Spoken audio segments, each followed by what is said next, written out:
So good morning, everybody. I'm so glad that you're all here on this rainy last day of January. And we will, as we usually do, just sit together for a minute or two, settle into our seats.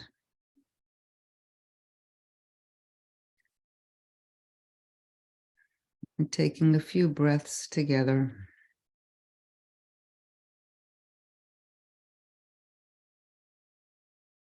Getting fully present. Appreciating that we are carving out this time to be together and to be with ourselves.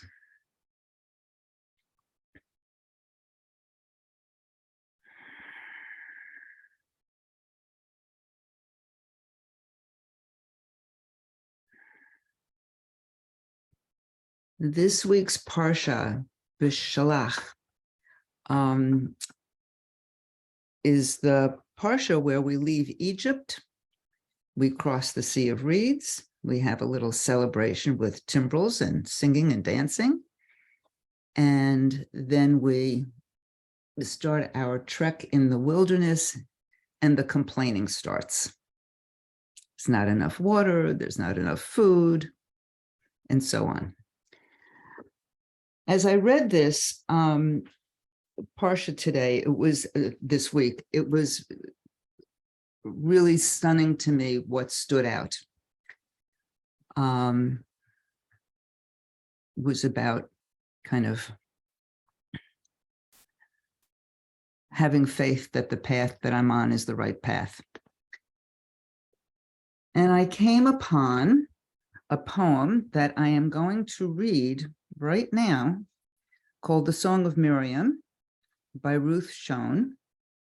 And I think that this poem just really captures my sense of the Parsha so beautifully. It's better than any prose that I could share.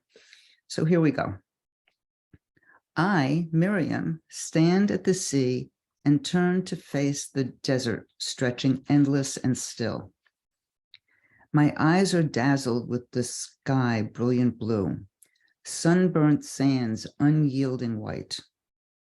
My hands turn to dove wings.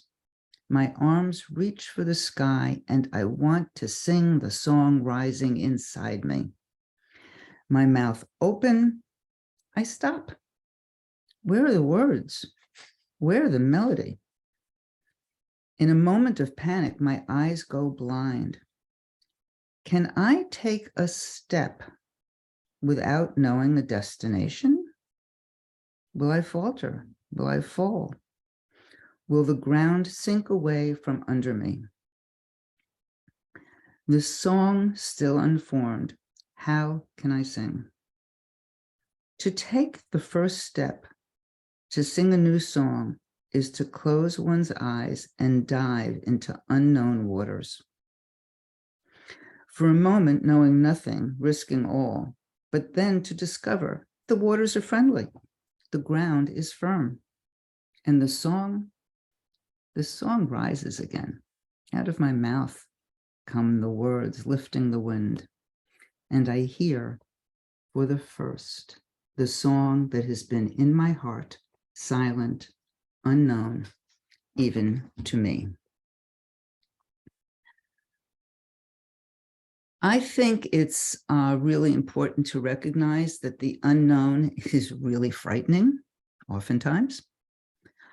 Often we are really, when I say we, I mean all people, are really willing to stay in situations because the known is familiar and the unknown, the alternatives, sometimes that alternatives that we can't even imagine, are simply terrifying. In the Musar Torah commentary, this week's commentary was written by Rabbi Cantor Allison Wissett, and she lifts up Birachon, trust, as the midah or character trait to focus on. So it's really interesting because that's it's always joyous to me when what's coming up for me is what some commentator who's written something is also focusing on. The Parsha starts, now when Pharaoh let the people go, God did not lead them by way of the land of the Philistines, although it was nearer. For God said, the people may have a change of heart when they see war and return to Egypt. So God led the people around about by way of the wilderness and the Sea of Reeds.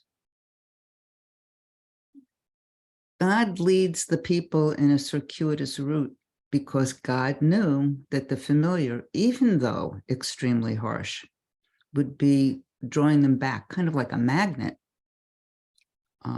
because the unknown is so frightening. And then what happens?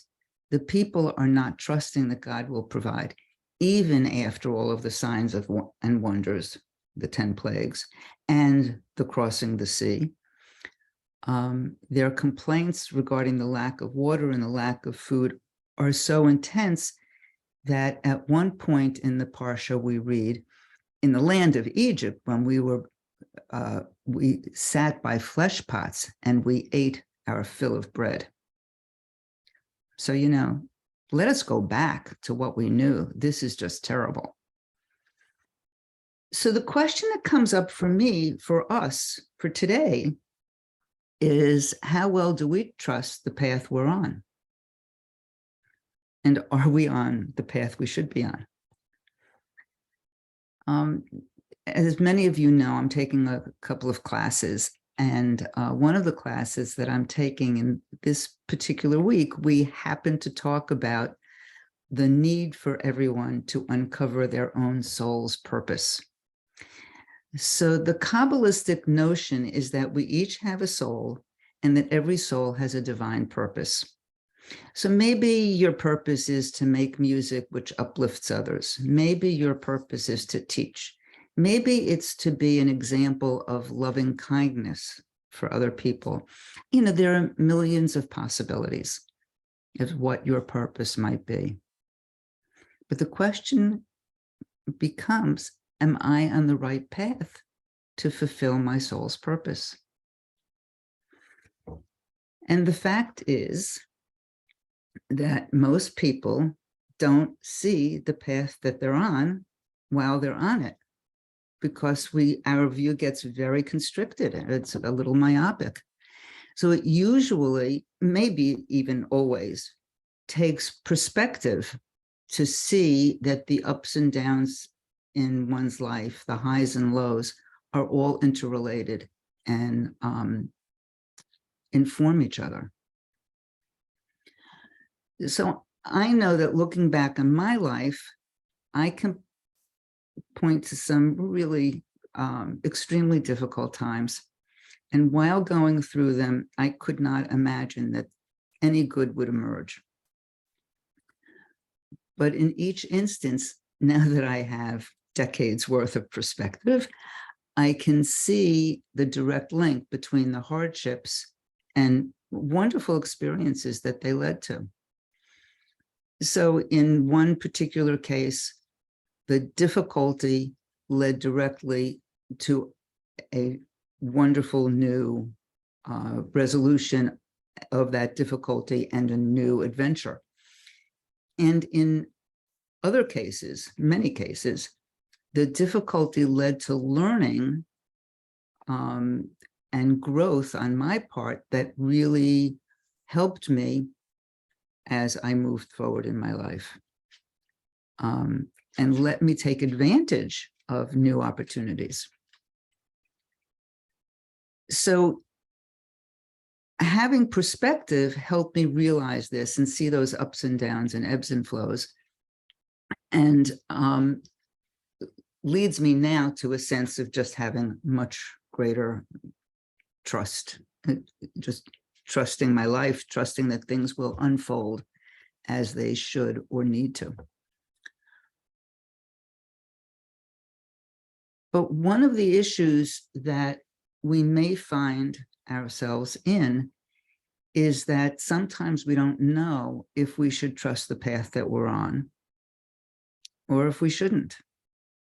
You know, there's this, the Musar notion of bitachon is really about trusting in God. So do we trust that whatever's unfolding is supposed to unfold and we should just go along with it?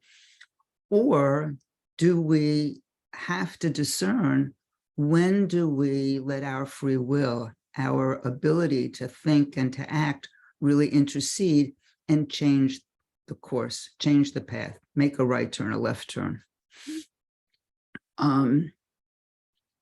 So I think that that's really a huge challenge.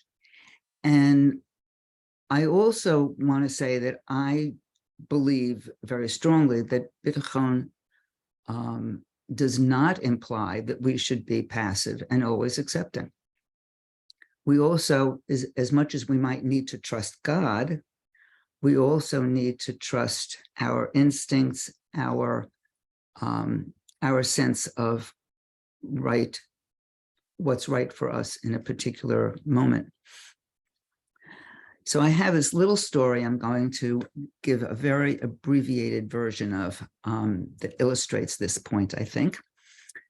There's a rabbi who's sitting at his desk writing his sermon. And the radio comes on, or an alert on his phone, whatever. And the alert says that floods are coming, everyone should evacuate. And the rabbi says, God will provide, and continues sitting at his desk. And he notices that his feet are getting wet and the water is coming into his house and the water is rising. So he says, oh, this is uncomfortable. I'm going to go upstairs. So he goes up to the second floor and he continues working on his sermon. And there's a knock at the window and there's a rowboat. And the people in the rowboat say, Rabbi, come, get into the boat. We need to get out of here. The water is just continuing to rise. And the rabbi says, God will provide, no worries. The water continues to rise. The rabbi ends up on the roof of the house. And a helicopter hovers above, and they drop down a rope ladder. And they say, Rabbi, grab the ladder. Come on up to safety. And the rabbi says, no, God will provide. So the next thing the rabbi knows, he's at the pearly gates. And he's standing in front of God. And he says, I don't understand why I'm here. I'm a young man. I should still be working on my sermon. And God says, why didn't you take my help? I sent an alert that you should evacuate. I sent a rowboat. I sent a helicopter. You needed to participate.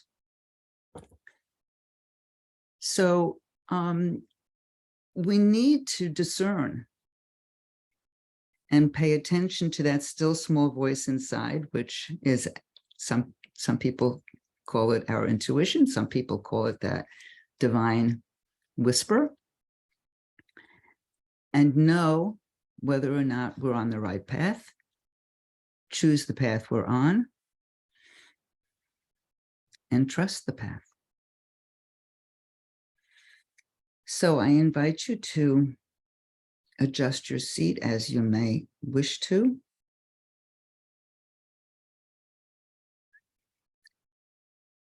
And check your posture. You want to have that nice, tall spine, broad across the chest.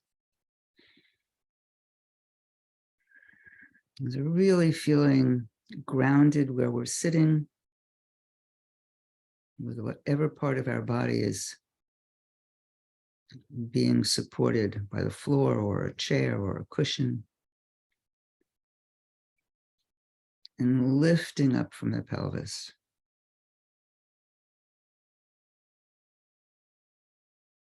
And breathing.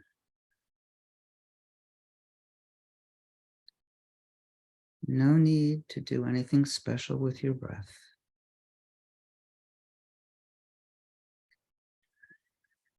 So you may want to keep your attention on your breath.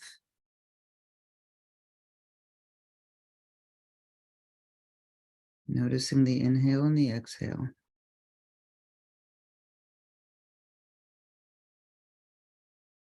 And you may want to let a little bit of your attention wander and focus on your path. Maybe doing a brief life review.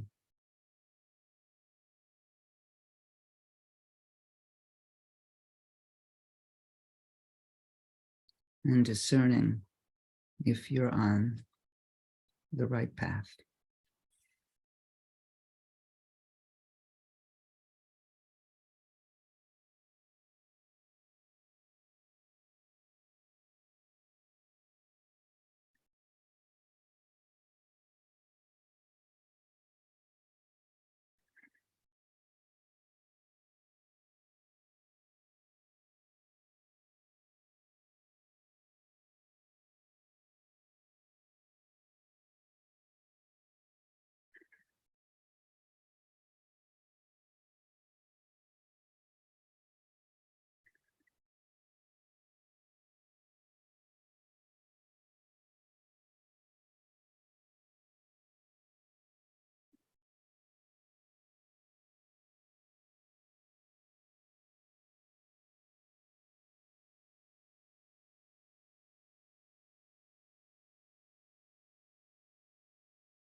I invite you to begin to deepen your breath.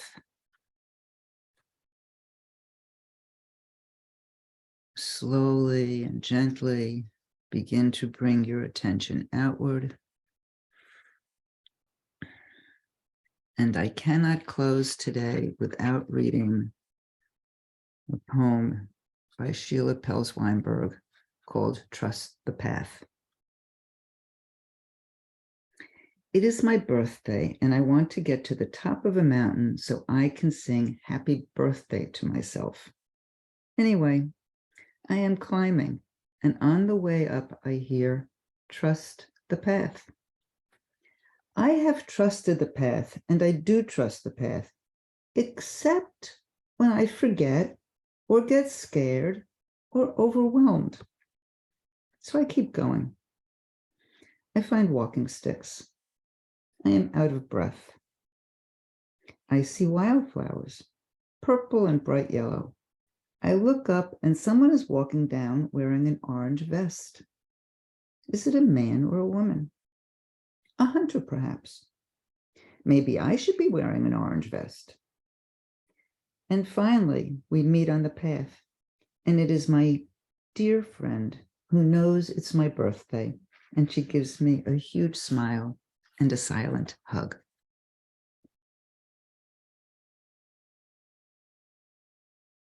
So I hope we can all trust the path. And I will turn off the recording.